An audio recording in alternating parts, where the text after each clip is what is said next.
a little bit more of their story and just digging a little bit deeper than we can during the regular time. So taking a few minutes. So thanks for staying a little after. Of course. And you'll probably hear in the background people cleaning up. And it's quite windy today. It's windy, yeah. My hair was flying. Yeah. So people can still get a taste of this gorgeous day at the falls and the excitement. Audible experience. So my first question for you, Anna, is how do you actually describe yourself as an artist? That's a great question. I prefer to describe myself as a performer and a storyteller, I think.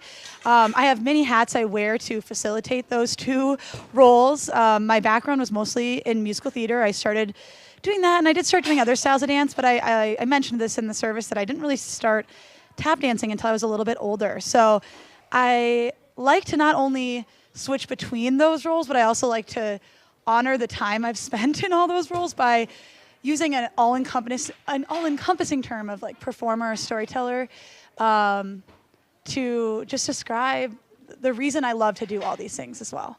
Okay. If that makes sense. But I also consider myself a teacher and a choreographer, and I do consider obviously myself a tap dancer. So yeah. Yeah, so just so people can find you and know what you do, can you just do a little commercial for like if people want to take tap lessons, would they? Probably reach out to my momager, Heidi Esposito, and she can, no, I'm just kidding. If you're listening, you probably do know Heidi Esposito. That's true, and she is great at advertising for me and handling all my inquiries. Two people today who are Perfect. Like, I want to take tap. Yes, I was joking that we should like start a tap class like after Fabric, like noon on Sundays, like stay in and learn how to tap dance or something. But careful what you say. I know, We're right? Schedule it oh next God, week. that would actually be really fun. But I feel like the best way to probably contact me, being a freelancer, the opportunities I have and things I do changes all the time. So shameless social media plug, you can follow me on Instagram at Anna K. Esposito, Esposito. Or you can email me with the same thing at gmail.com. Otherwise, give Rhythm Street Movement a follow for sure. They're the tap company I dance with. We also have albums out on Spotify and Apple Music. You can listen to the song we danced to today, Timeless. It's a great car jam. So I highly recommend doing that. And Keen Sense of Rhythm is also another tap dance resource. They're where I learned how to tap dance, and they have a lot of adult classes. My mom even takes one of those, as well as my class. She doubles up. She wants to tap dance so much, and I perform often through them, so they'll post about performances and class opportunities and stuff like that too. Good, thank you.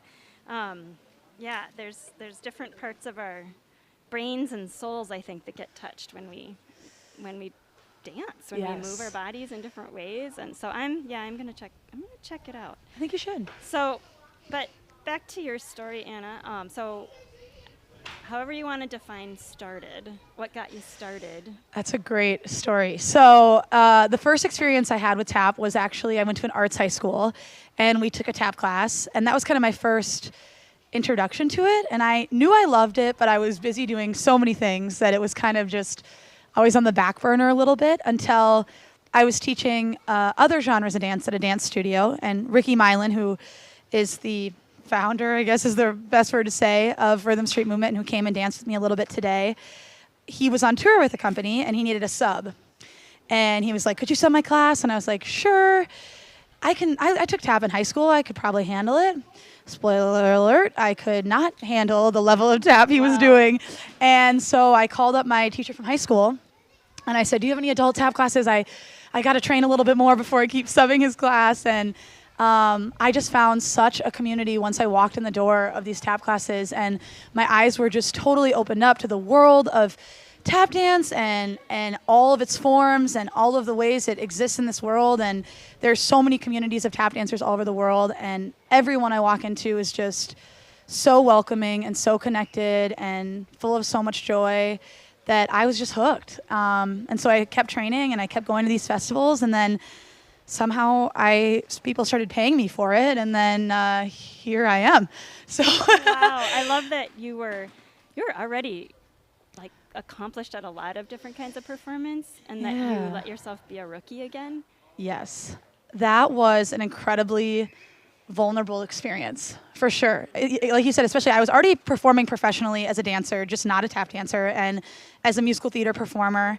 So yeah, to go back to be a beginner as an adult was hard.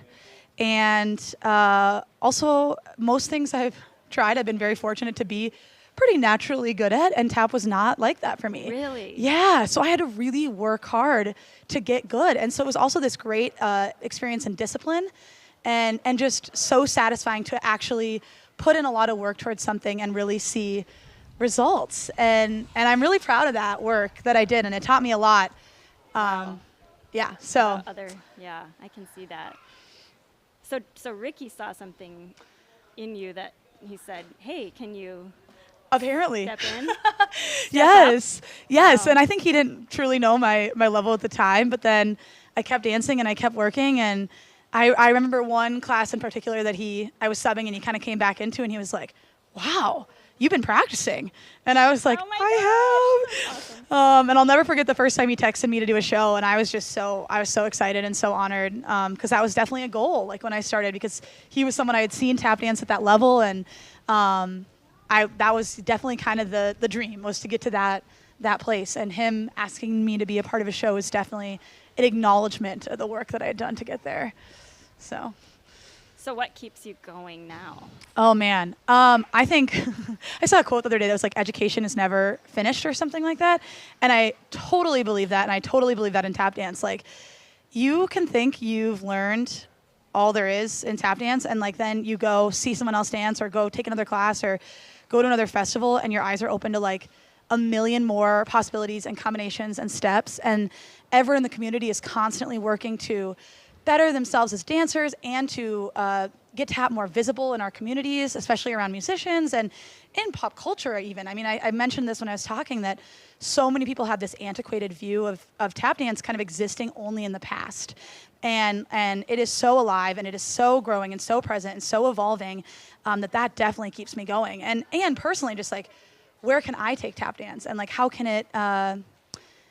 can my dreams and ideas and visions be facilitated through tap dance? And like, what can I create next? So that definitely keeps me going. My students, like, I have been very fortunate now to teach.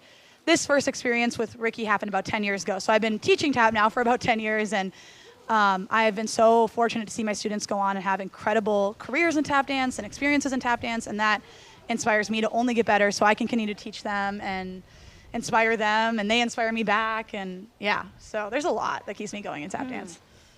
Yeah, it sounds like it started with this one thing, but now there's all of these different inputs and outputs that keep you sort of either, I mean, you could like stuck in a good way, right? Like really hooked on it. Like, hooked, yeah. I mean, I think that is probably why I have a little bit of some ADHD, so I do get distracted pretty easily, but because tap is so consuming and yeah, there's so much to it that like I am so stuck in it. Like, I am able to turn off my brain and just completely focus on tap dancing, and that is such a release for me too, like to just just tap dance.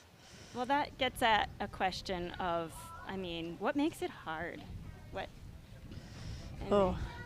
A lot of things, for sure. I mean, I touched on this, that I didn't start as a great tap dancer, and I started as an adult, and I was in class with a lot of kids, and to kind of put aside your pride and to keep going just for yourself. Like, there, as an adult, you don't have, I mean, my mom is very supportive, don't get me wrong, but it's not like when you're a kid, and you have a lot of people kind of like encouraging you in that way because you're still growing and you're young and all these things. I kind of had to be that cheerleader for myself.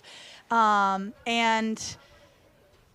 that was definitely hard. And just kind of pushing past those feelings of being uncomfortable with being bad and making mistakes and especially in front of other people and in front of some of my own students when I was learning how to teach. So those were definitely hard things, but the payoff was so worth overcoming those hard things. Like, there's like nothing like the feeling when you do something that scares you, right? Like, I was just in Bayfield and we went on a kayaking tour of Madeline Island, and I'm terrified of heights. And we got to cliff jump at the end, and I was so scared, but I I resurfaced from the water, and it was like the greatest feeling of like, oh my God, I did a really hard thing. and I survived, and I was so proud of myself. And I think that was so true of so many things in tap dance for me, like that feeling of like, wow, I pushed through, and yeah. So Is it like I've done this and now that helps me do other new things? oh, absolutely. Yeah. Okay. So, when you think of so this is an interesting question that I came up with later and I didn't tell you about it. That's but all what right. do you trust as a tap dancer? What are things you have to trust? Oh, wow. You have to trust your legs and feet for sure, physically, to kind of be there for you and be underneath you.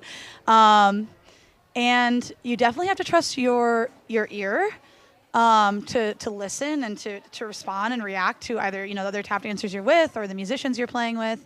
And you have to really trust your instincts. Like especially when you're improvising, when you go for a step or go for an idea, you really have to kind of follow through on that, especially because it's such a physical art form. Like if I go for a step, I can't really back off, right? It's like this cliff jump. Like if I'm running for this cliff, I can't really like go back after I've jumped. And I think in tap dance that's definitely true too. Like you have to trust that, yes, like I this is what I want to say and this is what I'm going to do and I'm going to follow through and I'm going to be open to see where it takes me, the next step that comes out. Because often when I'm improvising, I only have, I kind of start with an idea that I know I want to start with this step or this rhythm or this idea, and then you just kind of fly from there. So I definitely think those are things you have to trust. And if you're working with other musicians or other tap dancers, you definitely have to trust your community. And it was really cool because if you're at the service today, it was just supposed to be me and Drew here. And my community really showed up. I had mentioned... It was such a treat for everyone. It was really cool. I had mentioned it to a couple other tap dancers, what we were doing today. And they were like, wait, can we come dance too? And they showed up with their shoes and their boards. And but that was only built from, years of dancing together and showing up for each other. And someone commented on the way out, like, you guys just look so connected and so together, and it took a while. It wasn't an easy process. Like, we all came from very different backgrounds. Some people in the company had danced since they were really little, me later in life. Ricky's a little bit older than us. We have people in the company that are younger than me. Just different teachers, different backgrounds, and we all had to kind of learn to come together and find a meeting place in the middle to be able to truly dance together and trust each other. So that's really good to hear that it's not as easy as it looks. Oh, no. Because, you guys make it look so easy. And I could hear, like, at the end, like, people are out of breath. Oh, like, yeah. Really I was nervous to start this podcast because I was like, I'm going to be on the podcast and you can just hear my heavy breathing in the background when Melissa's talking. But, yeah, it's hard. It's athletic for sure. Yeah. But I'm glad we make it look easy. You do, yeah. Such a good reminder, though, that people, we learn things because we practice and try and are beginners. And I think so many people in like going through life, their lives might look easy, right? They make their lives look easy, and they're doing a lot to show up and be there. And I think we don't often see that work. Yeah. And just relating this back to a bigger idea than tap dance, right? Because we're talking about conversations. And as someone, I've struggled a lot with mental health, and I think a lot of people wouldn't know that because I make it look quote unquote easy, right? Mm-hmm. But I've put in a lot of work, and I know there are others out there like that. And just having grace in those conversations, like even when we're performing together, having grace for each other and lifting each other up when someone's tired. You can tell if they've taken a long solo, hopping in, being ready to kind of take over for them. Nice.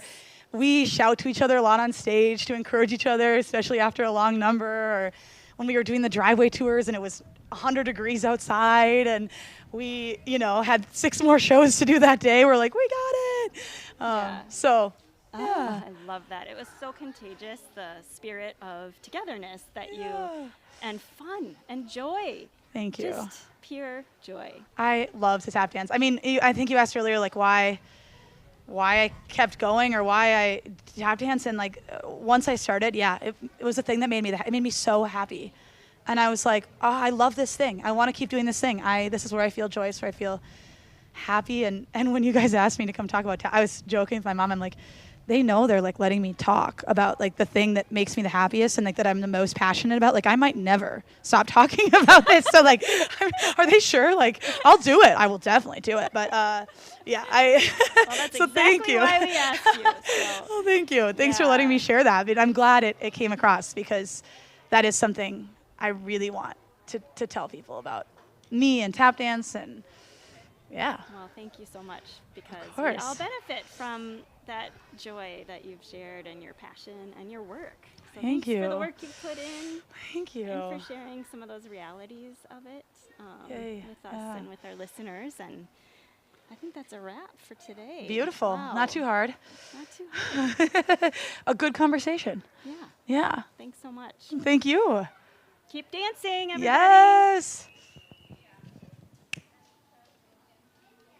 Yay. And that's a wrap. Shave and a haircut. Bum, bum. Oh, Yes. we should have done that We at should the have done end. that. Wait, can we still do it? Hey, You want to just start it one more time, quick? you don't have to do the live stream. That's okay. Okay, you start. Can I say something about that's how we say goodbye in tap? Yeah. Okay, so there's a way that we often say goodbye in tap dance, at least I do to my students. It's how we end a lot of numbers. If you guys know, shave and a haircut, 2 bits. So if I give you the shave and a haircut, Melissa's going to give me back the 2 bits to end our podcast. Here we go. Ba ba da da da da. Ba ba. Yay!